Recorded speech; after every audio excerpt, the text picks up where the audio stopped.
അപ്രഖ്യാപിത power cut നടപ്പാക്കുന്നതിൽ പ്രതിഷേധിച്ച് CPM Pindimana local committee സമരം സംഘടിപ്പിച്ചു.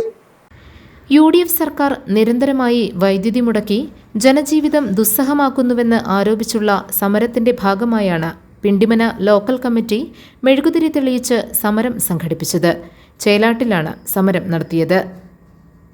മുൻ MLA ആന്റണി ജോൺ സമരം ഉദ്ഘാടനം ചെയ്തു.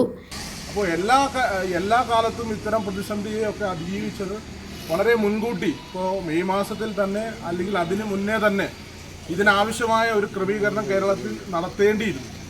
എന്നാൽ അങ്ങനെ നടത്തേണ്ടിയിരുന്ന ഘട്ടത്തിൽ അത് ചെയ്യാതിരുന്ന ആളുകളാണ് ഇപ്പോൾ കാലാവസ്ഥയെ പഴിച്ചുകൊണ്ട് നിലപാട് സ്വീകരിക്കുന്നത്. ഇതിപ്പോൾ നമുക്കറിയാം, നമ്മൾ പരിശോധിക്കുമ്പോൾ വൈദ്യുതി മേഖലയുമായി ബന്ധപ്പെട്ടുകൊണ്ട് മാത്രമല്ല എല്ലാ മേഖലയ്ക്കകത്തും ഈ 2 മാസക്കാലം കൊണ്ട് ജനങ്ങളെ തിരിച്ചറിഞ്ഞിരിക്കുകയാണ്.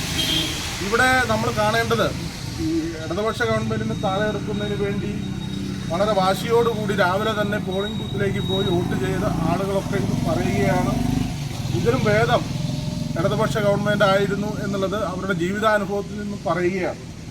അതിനാധാരമായ ഒട്ടനവധി വിഷയങ്ങൾ ഇവിടെ കഴിഞ്ഞ 10 വർഷക്കാലവും കേരളത്തിനകത്ത് എല്ലാ കാര്യങ്ങളെയും വിവാദത്തിൽപ്പെടുത്തിക്കൊണ്ട് ഇല്ലായ്മ ചെയ്യാൻ വേണ്ടിയിട്ടുള്ള വലിയ സമീപനം സ്വീകരിച്ച ആളുകളാണ് കേരളത്തിലെ UDF. ഏരിയ കമ്മിറ്റി അംഗം ബിജു പി നായർ അധ്യക്ഷത വഹിച്ചു. TC മാത്യു, SM അലിയാർ എന്നിവർ പ്രസംഗിച്ചു. GTV news, Pindimana.